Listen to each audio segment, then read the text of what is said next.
एक रानी के कर्मों की सच्ची परीक्षा। नमस्कार दोस्तों, स्वागत है आपके अपने चैनल कहानियों का संगम में। आज मैं लेकर आई हूँ एक ऐसी अनसुनी, अद्भुत और हृदय को छू लेने वाली कहानी, एक रानी की जिसकी कर्मों की असली परीक्षा ने पूरे राज्य का भाग्य बदल दिया।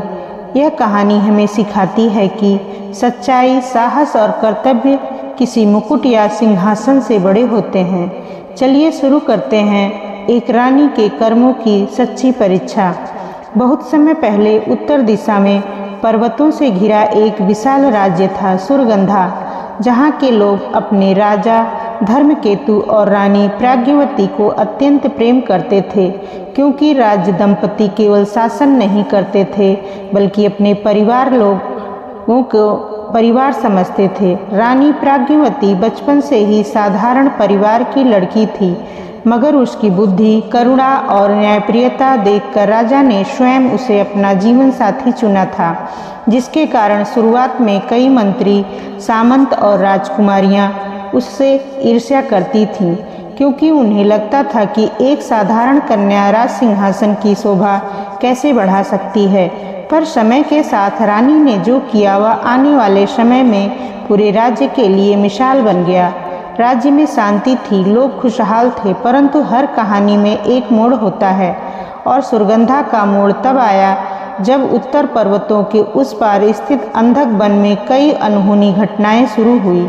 लोग गायब होने लगे, पशुधन पर रहस्यमयी छाया के हमले होने लगे और व्यापारियों के कारवां लूट लिए जाते। पहले लोग सोचते कि यह डाकुओं का काम है, पर बाद में कुछ लौटे व्यापारियों ने बताया कि यह किसी मनुष्य का नहीं बल्कि किसी अदृश्य अंध शक्ति का कार्य है।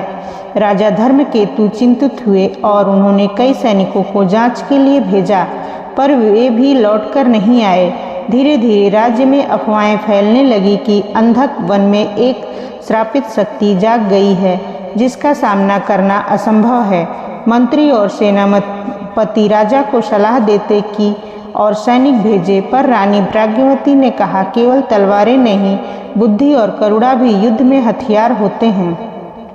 हमें जानना चाहिए कि इस अंधकार के पीछे कौन सी सच्चाई है। पर कुछ राजपूतों ने रानी के सुझाव पर व्यंग करते हुए कहा, एक स्त्री युद्ध और रणनीति क्या समझेगी। रानी ने मुस्कुराते हुए केवल इतना कहा, समय स्वयं उत्तर देगा। तभी एक दिन राज्य के निकट गांव में एक घायल वृद्ध मिला, जिसने बताया कि अंधक वन में एक निशाकर नामक तांत्रिक रहता है, जो एक बार किसी राजा द्वारा अपमानित किया गया था और अब बदले की आग में पूरा क्षेत्र अंधकार में धकेलने की साधना कर रहा है। राजा धर्मकेतु सेना लेकर तुरंत जाने को आतुर हुए, पर रानी ने कहा, शत्रु को बिना जाने युद्ध लड़ना मूर्खता है। मैं स्वयं अंधक बन जाऊंगी, वेश बदलकर एक सामान्य स्त्री की तरह, ताकि सच्चाई को उसकी जड़ से समझ सकूं। यह निर्णय पूरे दरबार को हिला गया। लोगों को लगा कि रानी डर के कारण राजा को रोक रही हैं, पर राजा जानते थे कि प्राग्यवती डरती नहीं बल्कि दूरदर्शिता से निर्णय लेती हैं। उन्होंने रानी को जाने की अनुमति तो दी, पर उनका हृदय चिंता से भर गया। रानी साधारण वस्त्र पहनकर केवल एक दासी और एक घोड़े के साथ रात के अंधेरे में अंधक वन की ओर निकल पड़ी। रास्ता कठिन था, घने जंगल, जहर भरे कीड़े, अजीब अजीब आवाजें, हवा में भय का कंपन, लेकिन रानी का मन स्थिर था। जंगल के अंदर जाते जाते उन्होंने देखा कि कई स्थानों पर जले हुए वृक्ष, टूटी हुई झोपड़ियां, पशुओं के कंकाल पड़े हुए हैं, जैसे कोई अदृश्य शक्ति जीवन को निगल रही हो। अचानक एक रात एक झोपड़ी से रोने की आवाज़ सुनाई दी। रानी गई और देखा कि एक गरीब परिवार का आदमी गंभीर रूप से बीमार था। उसका शरीर काला पड़ चुका था, जैसे उस पर अंध ऊर्जा का असर हो। उन्होंने अपनी औषधि और ज्ञान से उसे ठीक किया। परिवार न रोते हुए कहा, रानी माँ, कई लोग इस अंधकार से नहीं बच सके। रानी चौंकी, वे भेष में थीं, फिर भी पहचान ली गई। उस स्त्री ने कहा, दया का ऐसा स्पर्श केवल हमारी रानी का ही हो सकता है। उस रात रानी को एहसास हुआ कि शक्ति का अर्थ भय पैदा करना नहीं, बल्कि लोगों के हृदय में विश्वास जगाना है। आगे बढ़ते हुए रानी एक छोटे गांव पहुंची, जो पूरी तरह खंडहर हो चुका था। एक स्थान पर रानी ने एक गुफा देखी जहाँ से अजीब मंत्रोच्चार की आवाज़ें आ रही थीं। जब वे भीतर गईं तो देखा कि निशाकर नामक तांत्रिक कई बालकों और ग्रामीणों की ऊर्जा का उपयोग करके महाकारिका नामक अंध शक्ति को बुलाने का प्रयास कर रहा है। रानी समझ गई कि यह केवल एक तांत्रिक नहीं बल्कि अपने अपमान से उपजा विकृत अहंकार है, जिसका बदला वह निर्दोषों से ले रहा है। रानी प्राग्यवती आगे बढ़ी और बोली, निशाकर, तुम जिसे शक्ति समझते हो वह विनाश है। राज सत्ता का दोष प्रजा को क्यों भुगतना पड़े?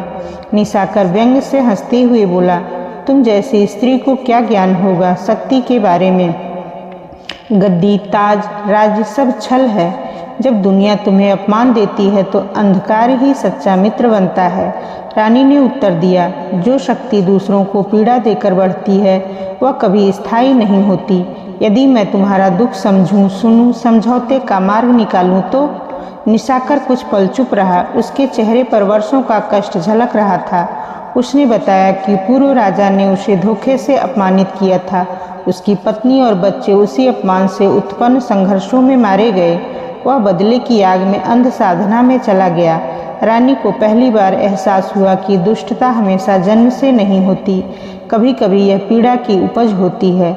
रानी ने कहा, निशाकर, यदि मैं तुम्हारी पीड़ा मिटा दूं, यदि तुम्हें सम्मान देकर पुनः जीवन का मार्ग दूं, पर तभी निशाकर की अंध शक्ति प्रबल हो उठी और उसने कहा, देर हो चुकी है, महाकारिका जाग चुकी हैं। अचानक गुफा कांपने लगी। काला धुआं जैसे धरती की तहों से उठने लगा। आसमान लाल हो गया और जंगलों की जड़ें जलने लगी। रानी समझ गई कि यह अंतिम परीक्षा है। उन्होंने मंत्रों का ज्ञान नहीं सीखा था, पर उनके भीतर करुणा, साहस और सत्य की शक्ति थी। उन्होंने ग्रामीणों को बाहर निकालकर कहा, अंधकार चाहे कितना बड़ा हो, पर एक दीपक उसे चीर सकता है। फिर वे गुफा में वापस गईं, जहां महाकारिका का काला रूप बन रहा था। उन्होंने कहा, निशाकर, यदि तुम्हारे भीतर अभी भी मानवता की एक चिंगारी बाकी है तो उसे जगाओ। यह सुनते ही निशाकर अंध शक्ति के बीच डगमगाया। उसकी आंखों में आंसू आए। वह अपने जीवन की सबसे कठिन लड़ाई लड़ रहा था, अपने भीतर के अंधकार से। अचानक उसने अपनी सारी शक्ति महाकारिका को वापस रोकने में झोंक दी।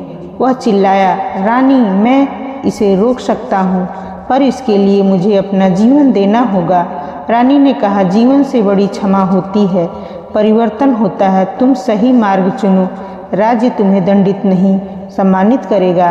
पर निशाकर बोला, मेरे लिए अब पाप मुक्ति का यही अंतिम मार्ग है। और उसने स्वयं को अपनी ही शक्ति में विलीन कर दिया। महाकारिका का रूप ध्वस्त हो गया। गुफा शांत हो गई। जंगल धीरे धीरे सामान्य होने लगे, पर रानी वहीं बैठकर रोने लगी। निशाकर दुष्ट था, पर वह पीड़ा का मारा हुआ मनुष्य भी था। रानी जब वापस महल पहुंची तो पूरा राज्य जय घोष कर रहा था। रानी प्राग्यवती की जय। दरबार में मंत्री और सेनापति झुककर बोले, हमने आज स्त्री की नहीं, धर्म की शक्ति देखी। रानी ने कहा, शक्ति सिंहासन में नहीं, सही कर्मों में होती है। राजा गर्व से बोले, आज तुमने सिद्ध कर दिया कि एक रानी का वास्तविक मुकुट उसके कर्म है। उस दिन से रानी प्राग्यवती की कथा केवल राज्य में नहीं, दूर दूर तक फैली कि किस प्रकार एक रानी ने बिना सेना के, बिना हथियार के, केवल सत्य, करुणा और साहस से अंधकार को पराजित किया। यही है रानी के कर्मों की सच्ची परीक्षा। दोस्तों, इस कहानी को सुनने के लिए आप सभी का दिल से बहुत बहुत धन्यवाद। अगर कहानी पसंद आई हो तो प्लीज़ लाइक, शेयर और सब्सक्राइब कीजिएगा। आपका प्यार ही मुझे नई नई कहानियाँ लाने की प्रेरणा देता है। बहुत बहुत धन्यवाद।